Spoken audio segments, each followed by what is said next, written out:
Tendencias musicales de primera mitad del siglo XX. Bienvenidos todos a este video cuyo objetivo es conocer las características de la segunda tendencia más importante de la primera mitad del siglo XX, el expresionismo. Pero ¿cuáles son las características del expresionismo? El expresionismo, para comenzar, surge en Alemania y se define como un movimiento de vanguardia caracterizado por la representación subjetiva, distorsionada y deformada de la realidad, reaccionando totalmente contrario a los principios que tenía el impresionismo. Esta corriente se adentra más profundamente en los sentimientos, las ideas y emociones del individuo, donde van a aflorar temáticas oscuras y tabúes fruto del contexto histórico, es decir, la Alemania entre las dos guerras mundiales. Van a aflorar la soledad, la miseria, el pesimismo y la muerte, y se van a ver representados por colores y mezclas imponentes. Los principales exponentes de la pintura de este periodo tenemos Edvard Munch, precursor del expresionismo con la obra El Grito. A Kirchner, que le encantaba pintar desnudos y escenografías urbanas de Berlín. Tenemos una muestra de su obra Desnudo femenino sentado. Tenemos a Franz Marc, considerado el referente del expresionismo con una de sus obras icónicas, Caballo Azul. Y nuestro último exponente seleccionado sería Kandinsky, que es el propulsor del arte abstracto con una obra que se llama Estudio del Color, creada en 1913. ¿Cuáles son sus características musicales? Hay grandes contrastes expresados bruscamente en la dinámica, en la gógica. Vemos que en la melodía hay grandes saltos interválicos, el ritmo es violento, preferencia por la violencia en todos los sentidos, el derrotismo, lo grotesco. Hay una preferencia por el atonalismo y las pequeñas formas. Hay mucha utilización de polirritmia, mucha disonancia y la música sobre todo no se somete a ninguna forma. Utilizan el silencio como un elemento dramático excepcional y en una segunda parte de este periodo se utiliza el dodecafonismo.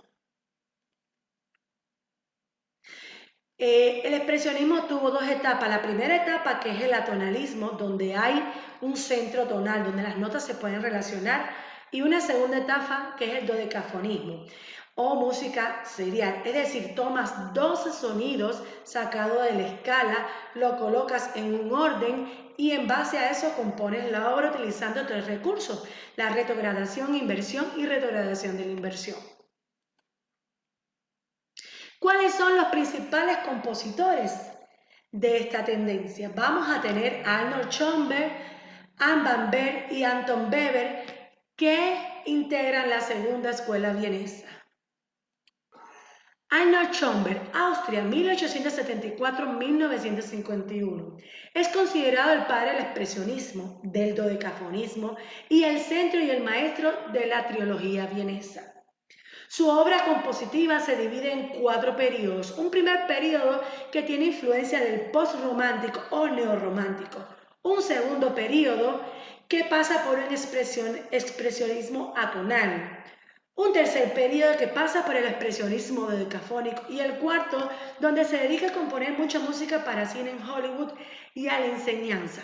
Vamos a ver que sus obras representativas son Noches Transfiguradas, Peleas y Melizaldes, tenemos óperas como La Espera, La Mano Feliz, Pierrot Lunaire, que es una obra súper importante.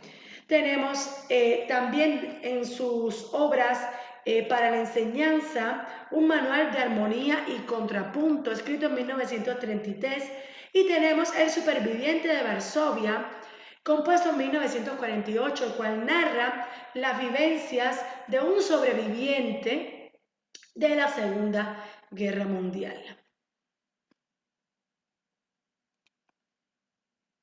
Alban Berg, también austriaco, nacido en 1885, fallecido en 1935, fue el primer compositor que creó un concierto de cámara en el siglo XX. Es un compositor que se consagró como una especie de unión entre lo pasado, por el empleo de las formas clásicas y el trabajo contrapuntístico, y en lo expresivo con el postromántico, concibiendo en su música un poderoso lirismo y eficacia dramática.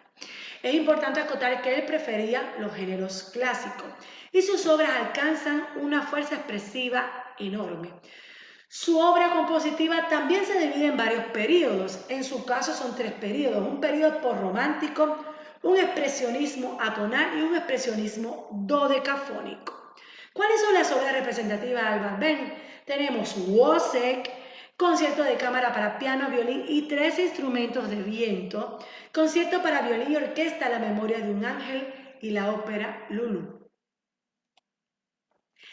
Anton Berger, el tercero de la trilogía vienesa, nacido también en Austria en 1883 y fallecido en 1945. Es importante decir que él sienta las bases del serialismo integral y las bases de la música electroacústicas, que son tendencias, que son movimientos que vamos a ver más adelante en el siglo XX.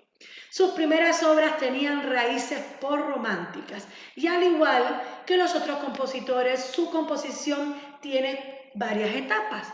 Él tiene 4 etapas. Una primera etapa con expresionismo atonal, después hay un periodo de explotación con el trabajo del Lied, después pasamos por un expresionismo dodecafónico y termina con un periodo de investigación y de búsqueda dentro del dodecafonismo. Vamos a ver que sus obras representativas son Passacaglia para gran orquesta, 6 piezas para obra, 5 cánones para soprano y 2 clarinetes, Sinfonía para orquesta de cámara, opus 21, y variaciones para piano y variaciones para orquesta.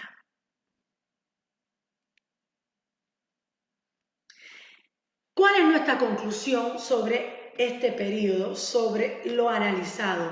Que esta tendencia, liderada por Arnold Schoenberg en los músicos vieneses, va a provocar una de las revoluciones más atrevidas del siglo XX, ya que rompe radicalmente con el sistema tonal o atonalidad.